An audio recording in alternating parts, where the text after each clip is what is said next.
제27장. 유다의 왕 요시아의 아들 여호야김이 다스리기 시작할 때 여호와께서 말씀으로 예레미야에게 임하시니라. 여호와께서 이와 같이 내게 말씀하시되, 너는 줄과 멍에를 만들어 내 목에 걸고 유다의 왕 시드기야를 보러 예루살렘에 온 사신들의 손에도 그것을 주어 에돔의 왕과 모압의 왕과 암몬 자손의 왕과 두로의 왕과 시돈의 왕에게 보내며 그들에게 명령하여 그들의 주에게 말하게 하기를, 만군의 여호와 이스라엘의 하나님께서 이와 같이 말씀하시되, 너희는 너희의 주에게 이같이 전하라. 나는 내 큰 능력과 나의 쳐든 팔로 땅과 지상에 있는 사람과 짐승들을 만들고 내가 보기에 옳은 사람에게 그것을 주었노라. 이제 내가 이 모든 땅을 내 종 바벨론의 왕 느부갓네살의 손에 주고 또 들짐승들을 그에게 주어서 섬기게 하였나니, 모든 나라가 그와 그의 아들과 손자를 그 땅의 기한이 이르기까지 섬기리라. 또한 많은 나라들과 큰 왕들이 그 자신을 섬기리라. 여호와의 말씀이니라. 바벨론의 왕 느부갓네살을 섬기지 아니하며 그 목으로 바벨론의 왕의 멍에를 매지 아니하는 백성과 나라는 내가 그들이 멸망하기까지 칼과 기근과 전염병으로 그 민족을 벌하리라. 너희는 너희 선지자나 복술가나 꿈꾸는 자나 술사나 요술자가 이르기를, 너희가 바벨론의 왕을 섬기게 되지 아니하리라 하여도 너희는 듣지 말라. 그들은 너희에게 거짓을 예언하여 너희가 너희 땅에서 멀리 떠나게 하며 또 내가 너희를 몰아내게 하며 너희를 멸망하게 하느니라. 그러나 그 목으로 바벨론의 왕의 멍에를 메고 그를 섬기는 나라는 내가 그들을 그 땅에 머물러 밭을 갈며 거기서 살게 하리라 하셨다 하라. 샬롬. 하나님은 오늘도 말씀을 통해 우리에게 찾아오십니다. 그 사랑의 음성을 들을 때 우리에게 주어진 상황이 때론 버겁고 힘들어도 은혜 가운데 이겨낼 힘 주실 줄 믿습니다. 부모가 아무리 자녀를 사랑해도 자녀가 원하는 대로 다 들어주는 부모는 없습니다. 그 이유가 무엇인가요? 자녀에게 유익하지 않기 때문이죠. 어린 자녀일수록 아무거나 입에 가져갑니다. 아무거나 줄 수 없죠. 아무리 울어도 소용없습니다. 서운할 수 있겠지만 그 부탁은 과감하게 거절합니다. 거절이 결국 그를 향한 사랑의 마음인 것이죠. 교정해야 될 부분이 있을 때에도 훈계를 통해 가르칩니다. 따끔하게 그 상황을 돌아보고 잘못을 깨우치기를 바라는 마음 때문이죠. 하나님과 우리와의 관계도 정말 그렇습니다. 우리의 기도에 빠르게 응답해 주시기도 하지만 우리의 기도가 아무리 간절하고 아무리 갈급해도 거절하시는 경우가 있습니다. 그렇게 시간이 지나서 하나님의 마음을 깨닫게 되면 우리는 이런 찬양의 고백을 할 수 있습니다.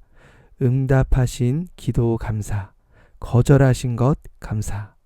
그 모든 하나님의 뜻 가운데 이끌어 주심을, 가장 선한 길로 인도해 주심을 감사로 고백하게 되는 것이죠. 그런데 이 하나님의 거절을 마주하는 것이 쉽지 않습니다. 오늘 등장하는 예레미야는 하나님의 거절을 전하는 말씀을 들고 있습니다. 하나님께서 예레미야를 통해서 말씀하시죠. 너는 줄과 멍에를 만들어 내 목에 걸고. 줄과 멍에를 건다는 것은 소의 멍에를 매는 것입니다. 속박과 노예의 상징으로 표현하는 내용인데요. 하나님께서는 예레미야의 모습을 상징적인 행동을 통해 말씀하고 있는 것입니다. 3절에 이렇게 이어서 말씀하죠. 유다 왕 시드기야를 보러 예루살렘에 온 사신들의 손에도 그것을 주어 에돔의 왕과 모압의 왕과 암몬 자손의 왕과 두로 왕과 시돈의 왕에게 보내며. 예루살렘에 온 사신들이 있습니다. 에돔, 모압, 암몬, 두로, 시돈 모든 사신들에게 예레미야가 메고 있는 이 멍에를 그들에게도 주라고 말씀하는 것입니다. 그들은 왜 예루살렘에 모였을까요? 이 바벨론에 대항하기 위해서입니다. 시드기야는 바벨론 왕에 의해 예루살렘을 다스리고 있지만 더 이상은 못하겠다. 이제 배신하고 지원군을 모으는 것이죠. 어떻게 해서든 우리 나라를 우리끼리 회복을 해보자. 연합군을 이루어서 싸우면 반드시 이길 수 있을 것이다. 그런 마음으로 근처에 있는 그 많은 사신들을 불러 모아서 함께 회의를 하고 있는 것입니다. 그런 자리에 예레미야가 등장하는 거예요. 무슨 말을 전하고 있습니까? 6절과 7절인데요. 이제 내가 이 모든 땅을 내 종 바벨론의 왕 느부갓네살의 손에 주고 또 들짐승들을 그에게 주어서 섬기게 하였나니 모든 나라가 그와 그의 아들과 손자를 그 땅의 기한이 이르기까지 섬기리라. 또한 많은 나라들과 큰 왕들이 그 자신을 섬기리라 라고 이야기합니다. 너희들이 아무리 힘을 모아서 바벨론과 싸우려고 한다 해도 소용없다. 내가 바벨론의 승리를 보장했다. 쓸데없는 행동들은 하지 말고 멍에를 가지고 왕에게 가서 바벨론에게 항복하라는 것입니다. 만약 우리나라에 전쟁이 났다고 생각해 볼게요. 초강대국이 여러 나라들을 이제 쳐들어가고 있습니다. 그러니까 우리나라에서도 다른 여러 주변 국가들에게 요청을 하는 거예요. 우리가 힘을 모아서 이 강대국을 함께 맞서자. 이렇게 여러 회의를 진행하고 있는데 제가 그 회의에 가서 여러분 회의할 필요 없습니다. 다 질 거예요. 항복하고 그냥 이 강대국에게 항복하는 것이 우리가 살 길입니다. 라고 이야기한다면 누가 좋아하겠습니까? 아무도 좋아하지 않겠죠. 그런데 지금 예레미야가 이 메시지를 전하고 있는 것입니다. 그런데 우리가 여기서 기억해야 될 것은 일반적인 어떤 힘과 힘의 싸움을 이야기하는 전쟁이 아니라는 데 있습니다. 저는 이 말씀을 묵상하면서 여호수아의 말씀이 떠올랐는데요. 이스라엘 백성들이 요단강을 건너가서 여리고성을 무너뜨리고 아이성을 무너뜨립니다. 그때 어떤 일이 벌어지죠? 가나안 족속들이 연합군을 형성합니다.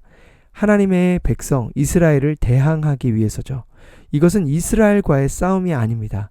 왜냐하면 이스라엘 백성들은 하나님의 말씀을 증거하는 백성들이었기 때문이죠. 그들은 하나님을 대항하는 것이었어요. 시드기야와 연합군의 모습은 마치 가나안 족속처럼 하나님의 말씀을 대항하고 하나님과 대항하고 있는 것입니다. 하나님의 백성이 오히려 하나님의 말씀을 듣지 않는 것이죠. 자신의 방법과 자신의 힘과 지혜를 통해서 그 상황과 문제를 해결하려는 의지를 보여주고 있는 거예요. 할 수 있다.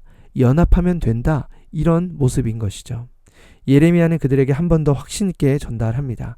지금이라도 하나님의 말씀을 붙들면 힘들더라도 하나님께서는 반드시 약속하셨다. 어떤 약속입니까? 11절이에요. 그러나 그 목으로 바벨론의 왕의 멍에를 메고 그를 섬기는 나라는 내가 그들을 그 땅에 머물러 밭을 갈며 거기서 살게 하리라 하셨다 하라. 하나님은 이스라엘 백성들을 포기하신 것이 아닙니다. 그들이 깨달으면 반드시 살게 하리라. 왜요? 하나님의 목적은 백성들이 망하는 것이 아니기 때문이죠. 그들이 포로로 잡혀가야 하는 이유는 거절하신 목적은 결국 그들을 다시 살게 하는 길을 마련하기 위한 것입니다. 우리에게도 동일해요. 여러분, 하나님은 말씀을 통해서 우리에게 늘 찾아오십니다. 때로는 주어진 환경과 상황 속에서 멍에를 매라고 말씀하실 수도 있어요. 그 주어진 상황이 계속 변화되는 것이 아니라 그 상황들을 견뎌내라고 말씀하실 때가 있습니다. 우리가 기대했던 모습과는 다른 방향이죠. 포로로 잡혀가는 것은 누구도 바라지 않아요. 하지만 그때 힘들어도 하나님의 말씀을 듣고 걸어가면 거기에 생명이 있습니다. 왜죠? 하나님의 자녀를 결코 망하게 두지 않을 것이기 때문이에요. 하나님은 우리에게 멍에를 통해서 우리를 다듬어 가실 수 있습니다. 그리고 그것이 끝이 아니라고 말씀하세요. 우리는 늘 두 가지 메시지를 들으며 살아갑니다. 하나님의 말씀과 세상의 소리입니다. 때로는 세상의 소리가 우리의 귀를 더 즐겁게 하죠. 그런데 거기에는 생명이 없어요. 계속 가다 보면 늪에 빠져 헤어나올 수 없는 것이죠. 하나님의 말씀은 너무 어렵게 느껴질 때가 있어요. 계속 싸워야 한다고 말하죠. 지칠 때도 있죠. 멍에를 감당하라, 피하지 말라 라고 합니다. 현실을 버텨내면서도 절망될 때가 있어요. 그런데 확실한 것은 그렇게 살아가는 것이, 말씀을 붙드는 것이, 하나님을 붙드는 것이 우리가 죽을 것처럼 느껴지는 그 상황 속에서도 살게 한다라는 거예요. 땅에 머물러 밭을 갈고 거기서 살게 하리라. 당신께서 반드시 도움을 주사 그들의 과거의 상태로 회복시킬 것이다. 하나님은 그렇게 약속하신다라는 거예요. 우리가 잘 알고 있는 여러 유명한 드라마들을 보면 늘 주인공은 그 멍에를 메고 있어요. 그런데 그 멍에가 해결되는 그 과정들을 보여주면서 그 끝은 무엇입니까? 해피엔딩이에요. 하나님께서는 우리의 인생을 드라마로 쓰고 계십니다. 우리에게 주어진 그 하루를 멋진 주인공처럼 이겨낼 때 하나님의 때의 방법으로 아름다운 해피엔딩을 허락해 주시리라 믿습니다. 우리의 현실에 뿌리를 받고 담담하게 이겨나가는 복된 하루가 되시기를 간절히 축원합니다. 하나님의 말씀을, 그 능력 있는 말씀을 의지함으로 오늘 하루하루가 주님과 동행하는 믿음의 걸음이 되시기를 간절히 소망합니다. 함께 기도하겠습니다. 우리의 삶을 인도하실 때 하나님께서는 가장 선한 길로, 완전한 길로 인도하시는 분이신 줄 믿습니다.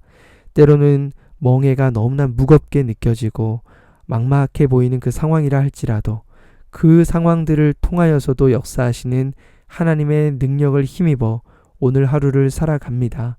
하나님 아버지, 오늘 하루 가운데 우리에게 새 힘 불어 넣어 주시고 은혜 위에 은혜를 더하여 주시사 주님과 동행하는 그 기쁨을 빼앗기지 않고 승리하게 하여 주시옵소서. 예수님의 이름으로 기도드립니다. 아멘. 오늘도 말씀을 붙들고 가정을 위하여 함께 기도하겠습니다.